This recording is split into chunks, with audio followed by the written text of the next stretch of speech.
because it is guaranteed under Article 19 of the Universal Declaration.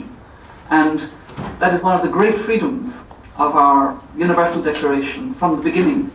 And it is therefore a very essential part of human rights. And if you do not have freedom of the press, you cannot have the security of knowing what is happening in a society.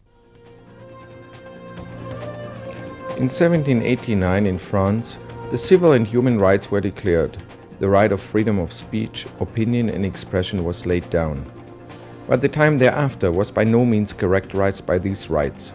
Men and women were persecuted for their beliefs and thoughts. It was only in 1881 when the French Parliament passed the legislation on the freedom of the press.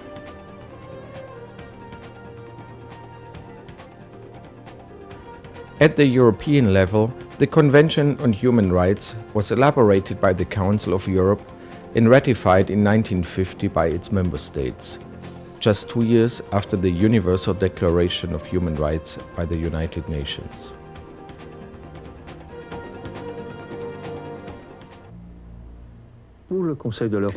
For the Council of Europe and its member states, the right of freedom of information and opinion is fundamental and a proof for a living democracy. Every individual, man or woman, has the right to freedom of opinion and expression. This right includes freedom to hold opinions without interference and to seek, receive and impart information and ideas through any media and regardless of frontiers. Everyone has the right to receive information from the government, to receive information from politicians about their programs and ideas, in order to have a true and good picture of what is going on in society. Only these freedoms will allow the society to develop and prosper.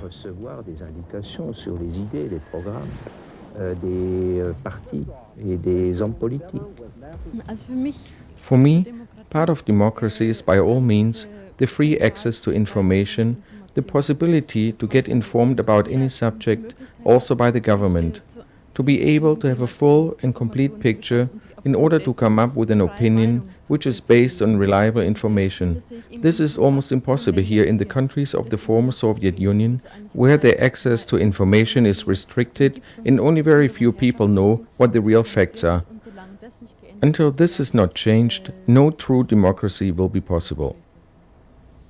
I am convinced that one cannot be a journalist in an undemocratic society where one is forced to lie, and I also believe that there will be devastating damages for the country when newspapers have to tell lies all the time.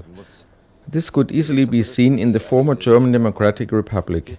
For 40 years, the newspapers were full of reports about which new record was established, which fantastic harvest was brought in, and how the plan was overachieved.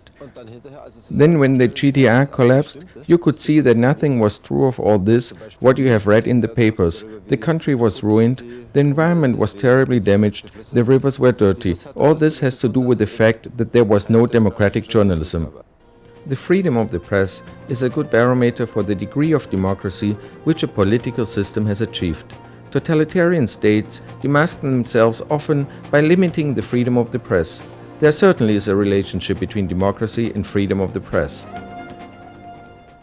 Freedom of the press and free information forces politicians over and over again to cope with their failures, mistakes and scandals. They don't have the power and possibility to wipe the dirt under the carpet. Are there limits to freedom of the press? Is the freedom of press established? Then there are, of course, also limits to the freedom of the press. I think we as journalists do not have the right to libel people. We don't have the right to pull the private and intimate life of individuals into the public. But we have the right to report about their political intentions, about corruption, about illegal connections between economic interests and political intentions.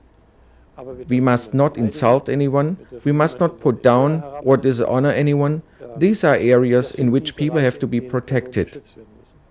Regarding the freedom of press in your own country, what is the situation in the United States? Well, the United States probably has the freest press of anywhere in the world. We have on the print media, there is no national legislation that restricts the freedom of the press to print whatever it chooses. There are some restrictions on the broadcast media because of the limited access to channels. There are various state regulations relating to confidential sources and other things of that nature, and there is always a pressure by people, businesses, governments that don't want you to print something, and it exists there. But in a legal sense, the press has the opportunity to really report and write and tell the world, tell its readers about what is going on. And in many ways, this brings a great responsibility to the press because it has to decide what to print and what not to print, and it has to exercise good judgment in that sense. Exactly. Where, for you, is the limit regarding freedom of speech or freedom of press for yourself? Well, obviously, when what I say begins to touch your nose in an unwelcome way, I think that's where I begin to think very carefully of my responsibility as a journalist. I often go home at the end of a week. I work for a magazine, wondering whether we have done it correctly, whether we've done it right. And my notion is that if you get it right 8 times out of 10, you're a very lucky fellow. But it is something that I think we need to constantly remind ourselves that the responsibility is a very heavy one. And it's easy to go through the day and say, well, we're just doing our job, when ultimately you need to ask yourself the question, how well have you done it? How responsibly have you done it? How well have you taken into account other people's sensitivities, other people's different background, and to make allowances for that?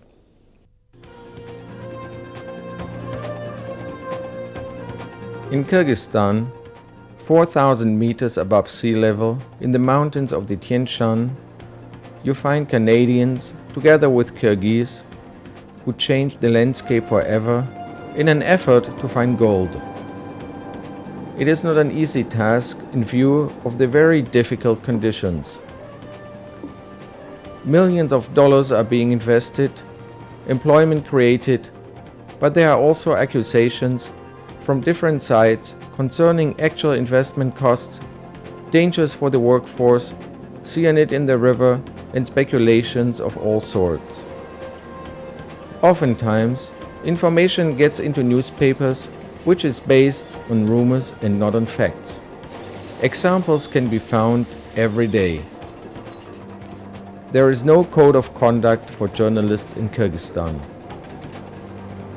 Accusations against local and foreign companies or organizations and politicians get published without giving the people concerned the chance to provide information or to show their picture. So it happens occasionally that the truth gets distorted. For the newspapers and journals in Bishkek, the capital of Kyrgyzstan, speculations are a substantial part of their publishing.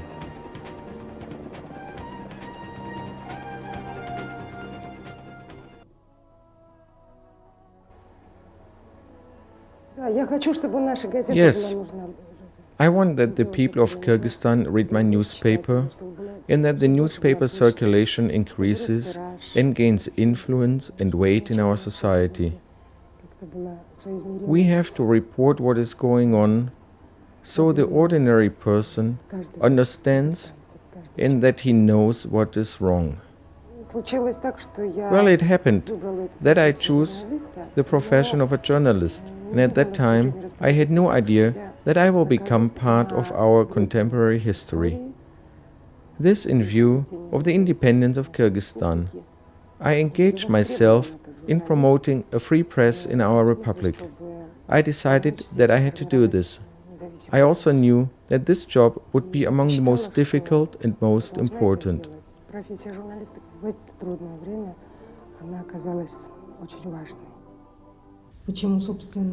Why did the newspaper Respublika become an opposition newspaper and fought against the powerful people in the country and government? Because we saw that developments took place which were wrong. There were problems with the newly achieved independence in our young democracy.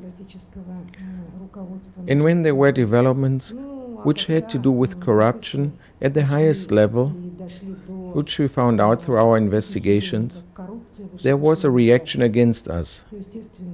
We were persecuted. Yes, 1997 was a very difficult year for us.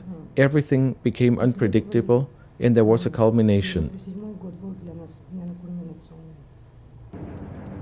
It was in May of 1997 when friends and supporters of Samira Sadikova gathered inside and outside the courthouse.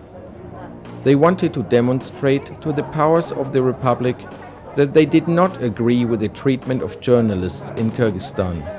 Gold, corruption, and printing the people's names in the newspapers exactly in this context led to the persecution of Samira Sadikova. In criminal court, she was prosecuted for libel and she received a prison sentence of 18 months. There were many organizations and individuals all over the world who supported us during the difficult times of '97. They wrote to the government and the president, and they protested in well-known journals.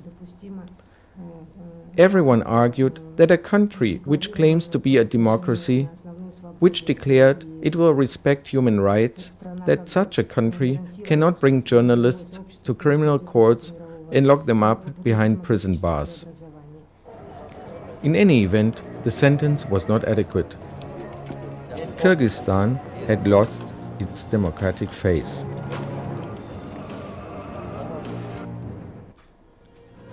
In Almaty, the former capital of Kazakhstan, the local press club, together with the Friedrich Ebert Foundation, organized a conference in February of 1998 about media development and freedom of the press in the republics of the former Soviet Union. Journalists from 10 countries came together to discuss joint strategies and exchange experiences. The conclusion was that there is a censorship in many countries, and where there is no censorship, there at least you find self-censorship.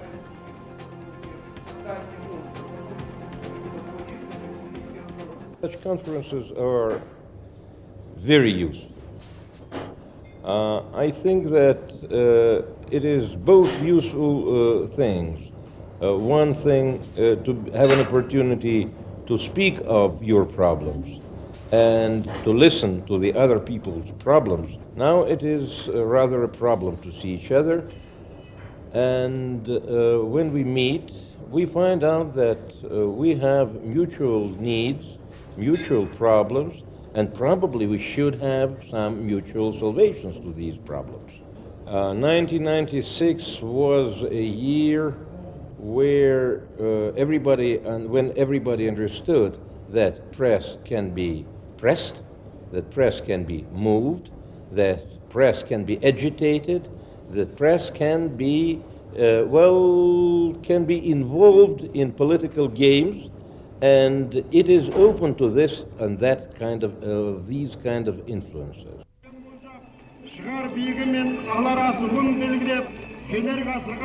In the countries of Central Asia, it is difficult for journalists to find the right wording for their articles and documentations. How to report about the presentation of the new capital of Kazakhstan, Astana. Until this very day, an open discussion regarding the new capital never took place in the press, because it is a topic about which one should not write. There are more topics which are not being taken up by journalists. They fear repression.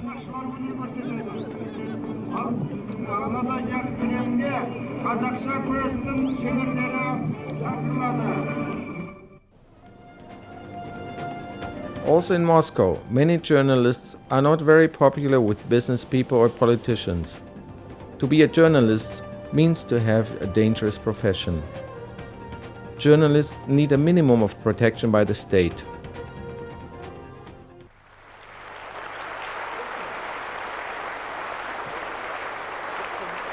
The President of Russia has recognized this fact. Вопрос вопросов взаимоотношения средств массовой информации и власти. The most acute issue is the relationship of mass media and the authorities. Our intention is to detect of the instances of the violation of the freedom of the press, the mechanisms of international organizations, including OSCE and European Council, should be involved. Продолжаются репрессии и гонения на журналистов. Но из тех, All of more so that in some states censorship has been retained and journalists continue to be victimized and persecuted. потому наша страна, российская власть, Some Russian authorities are not able to get rid of the illusion that journalists should service the establishment and the press is to be ordered about, надо командовать, строптивых наказывать, that naughty media people should be punished чем дальше and obedience rewarded. больше произвола. Порой случается Occasionally, some serious conflicts arise, последнее, but increasingly, often it is the court that has the final word to say, and during court proceedings, the press and the authorities act as equal parties. The delegates of the World Congress of the International Press Institute, which is well known and respected for the defense of the freedom of the press worldwide, were quite impressed by Yeltsin's speech.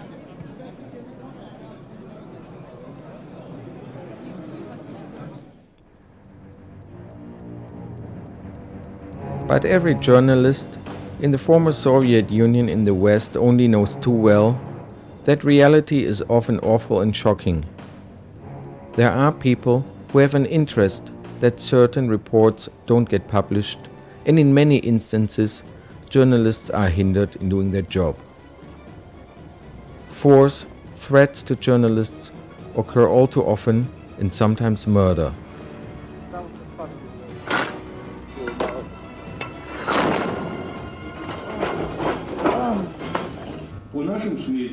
As far as we are informed, in 1997, 14 journalists came to death. Only in 3 cases, an investigation was carried out. In 2 cases, the state prosecutor told us that it was a traffic accident. In the case of Chris Gehring, an American who actually did not live in Russia but in Kazakhstan, the authorities could not confirm a direct link between his death and his work as a journalist. Mass media often report about fatal incidents with journalists in such a way that it almost becomes their fault that they died. I am aware that the IPI is committed and dedicated to Article 19 of the Declaration, the article enshrining the right to receive and impart information, the article which makes repression of the media a violation of human rights. In many of the countries where there is no freedom of the press, there are also limits on publishing and distributing the Universal Declaration of Human Rights. This is a document which tyrants have understandably found to be subversive, even threatening.